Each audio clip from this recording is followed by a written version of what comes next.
रामनगरीमध्ये ध्वजारोहण केले जाणारे आणि सर्वत्र आनंदाची उधळण केली जाते। पंतप्रधान मोदी आणि सरसंघ चालक मोहन भागवत हे अयोध्येमध्ये दाखल झालेले आहेत। राम मंदिराच्या शिखरावर भव्य धर्मध्वज फडकवला जाणार आहे। पंतप्रधान मोदींच्या हस्ते हे ध्वजारोहण पार पडेल। या ध्वजारोहणातून धैर्य आणि एकतेचा संदेश दिला जाणार आहे। अयोध्येतील राम मंदिराच्या बांधकामाच्या पूर्णत्वाचं प्रतीक म्हणून पंतप्रधान नरेंद्र मोदी मंदिराच्या शिखरावर भगवा ध्वज फडकवतील। सोहळ्यासाठी पंतप्रधान मोदींसह मान्यवर नेते उपस्थित राहणार आहेत। गेल्या वर्षी जानेवारी 2024 मध्ये पंतप्रधान मोदी आणि सरसंघ चालक मोहन भागवत यांच्या उपस्थितीमध्ये रामलल्लाच्या मूर्तीची प्राणप्रतिष्ठापना करण्यात आली। या सोहळ्यावेळी राम मंदिराचं बांधकाम पूर्ण झालेलं नव्हतं। 2 वर्षांच्या कालावधीमध्ये मंदिर बांधून पूर्ण झाल्याचं प्रतीक म्हणून मोदी औपचारिकरित्या ध्वज फडकवणार आहेत। तर राम मंदिरावरील हा ध्वज कसा असणार आहे पाहूयात। केशरी ध्वजाचा आकार हा त्रिकोणी असणार आहे। 10 फूट उंच आणि 20 फूट लांब अशी त्याची उंची असेल। ध्वजावर तेजस्वी सूर्याचं चित्र आहे। ओम आणि कोविदार वृक्षाचीच या ठिकाणी याच्यावर प्रतिमा पाहायला मिळते। ध्वज हा आदर्श रामराज्याचं प्रतीक मानले जाते। तर हा संपूर्ण कार्यक्रम कसा असणार आहे तो देखील पाहूयात। सकाळी 10 वाजता मोदी सप्त मंदिरामध्ये दाखल होणार आहेत। महर्षी वशिष्ठ, विश्वामित्रा, अगस्त्य आणि वाल्मिकी यांच्या शेषावतार मंदिर, माता अन्नपूर्णा मंदिर। ध्वजारोहण समारंभाला जाण्यापूर्वी रामलल्लाचं दर्शन घेतले जाणार आहे।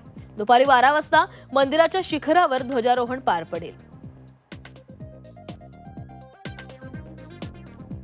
दरम्यान अयोध्येतून आढावा घेतलाय आमचे प्रतिनिधी विशाल रघुवंशी यांनी।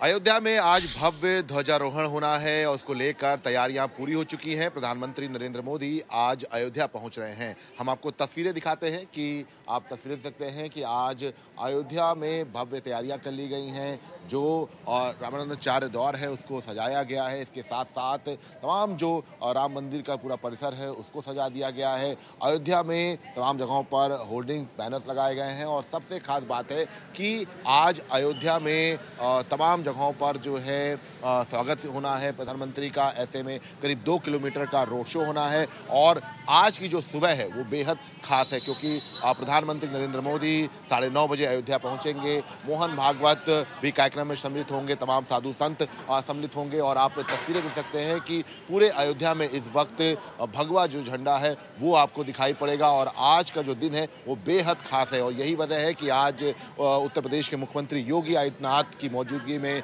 देश के प्रधानमंत्री की मौजूदगी में आज शिखर ध्वज हो रहा है और ऐसे में आज केसरिया जो ध्वज है वो शिखर पर लहराएगा और अपने आप में एक अलग कीर्तिमान जो है वो लिखेगा। साथ जो है रमेश दास जी हैं, हनुमानगढ़ी के रही हैं, उनसे बात करते हैं। रमेश दास जी, आज शिखर पर जो है ध्वजारोहण हो रहा है, कितना खास पल है ये?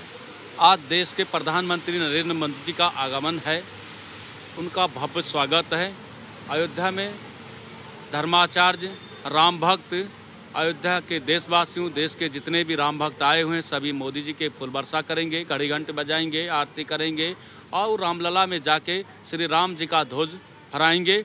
और उनके राम मंदिर दुल्हन के तरह सजा हुआ है, चाहे 11 नंबर गेट हो, चाहे 3 नंबर गेट हो, चाहे ये प्रवेश द्वार हो, ये पूरी राममयी है। अयोध्या में एक पूरा संदेश देश में जाएगा। देश के प्रधानमंत्री जी आ रहे हैं ध्वजारोहण करने, वो भी आमंत्रण ऐसे आदमी को की है, कोई जात पात मोदी जी ने नहीं रखा है। राम जन्मभूमि तीर्थ ट्रस्ट के महासचिव चंपत राय ने हर वर्ग के लोग को आमंत्रण किया है। दिवाकर विशाल रघुवंशी, जी मीडिया, अयोध्या। तर मोदींच्या हस्ते आज ध्वजारोहण पार पडणार आहे। शिखरावर भव्य धर्मध्वज फडकवला जाणार आहे। एक तो देखती है आंखें, एक देखती है हृदय। जो हृदय की खुशी होती है ना वो बयां नहीं होती। तो प्रभु की जो हमारे पे कृपा है और प्रभु ने इतना हमें सौभाग्य दिया है, उससे बड़ा कोई संसर्ग नहीं हो सकता। ऐसी अनुभूति मतलब आत्मा गदगद है। तो आपने रामलला की मूर्तियां वगैरह भी बनाई? हम 3 मूर्तिकारों में से एक जिन्होंने रामलला की मूर्ति बनाई। हमने श्वेत बनाए थे और अभी हमने जो राम दरबार बनाए हैं। जब आप में ऊपर जाएंगे फर्स्ट फ्लोर पे, जो सीताराम है, जो हनुमान जी दास रूप में है, भरत जी आगे हैं, लक्ष्मण जी पीछे खड़े हैं और सीता जी के पीछे शत्रुघ्न जी खड़े हैं। तो राम दरबार हमने बनाए हैं जो पांडे मूर्ति भंडार जयपुर से। फिर आप स्टेप्स में जब खड़ेंगे तो गज द्वार, सिंह द्वार, हनुमान द्वार, गरुड़ द्वार जो मूर्तियां हैं वो भी हमने बनाई हैं। और मेन एंट्रेंस के गणेश जी। फिर आप अंदर जाएंगे कोली गोख में तो हनुमान जी, गणेश जी हैं, जय विजय की पैनल्स हैं।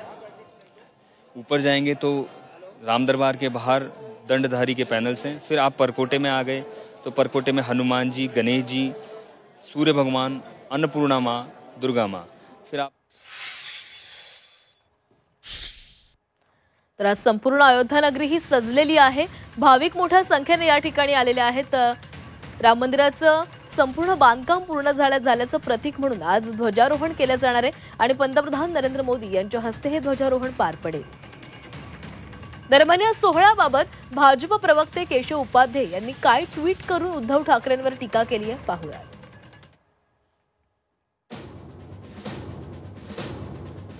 रामनगरी अयोध्येच्या इतिहासामध्ये आज एक नवं सुवर्णपान समाविष्ट होतंय। प्रभू रामचंद्राच्या मंदिरावर धर्मध्वजाची स्थापना हा प्रत्येक हिंदूचा अभिमान क्षण आहे।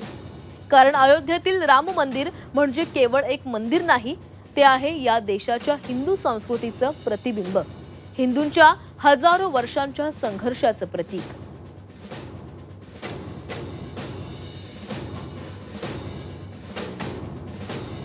मात्र मंदिर निर्माणाच्या आंदोलनामध्ये उभा देश आपल्या जाणीवांचा जागर करत असताना तारीख नाही बताएंगे म्हणत आंदोलनाची खिल्ली उडवत हिंदूंच्या भावनांची खेळणाऱ्या उद्धव ठाकरेंना या मंदिरात जावेसे वाटले नाही। नंतर मवियाचा आश्रय घेतल्यावर तर त्यांनी देवच बदलला। गेल्या 2 वर्षात दिल्लीत सोनिया माऊली पुढे हातांचे क्रॉस करत नतमस्तक होताना अयोध्येत रामाला आठवावे कसे वाटलेच नाही। कालायास्तमे नमः असं त्यांनी ट्विट केलेलं आहे।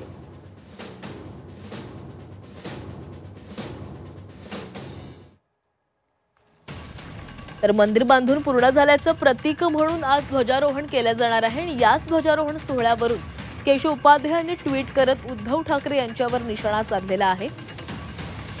आजचे हे ध्वजारोहण पाहण्यासाठी देशभरामधून भाविक अयोध्या नगरीमध्ये दाखल झालेले आहेत।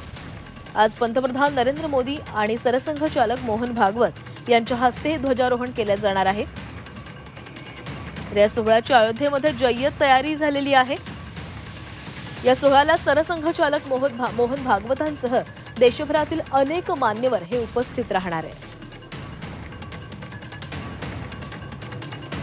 या ध्वजावर भगवान श्रीरामांच्या तेजस्वी आणि शौर्याचं प्रतीक असलेल्या तेजस्वी सूर्य तसंच कोविदार वृक्षाच्या प्रतिमेसह ओम देखील लिहिलेलं आहे। अयोध्या शहरातील अनेक भागांमध्ये आज विद्युत रोषणाई देखील करण्यात आलेली आहे। सोबत अयोध्या नगरीत मोठा बंदोबस्त तैनात करण्यात आलाय। देशभरामधून अनेक भाविक हे अयोध्या नगरीमध्ये दाखल झाले। भाजपकडून राज्यासह मुंबईमध्ये घर घर राम अभियान राबवलं जाणार आहे। अयोध्या इथं श्री राम मंदिराच्या 7ही शिखरांवरील ध्वजारोहणाचा ऐतिहासिक सोहळा पार पडणार आहे। याच पार्श्वभूमीवर भाजपनं घर घर राम अभियान राबवण्याचं आवाहन केलंय। शहरातील प्रत्येक घर, सोसायटी, इमारत आणि आस्थापनांवर भगवा धर्मध्वज फडकवण्याचं आवाहन करण्यात आलंय।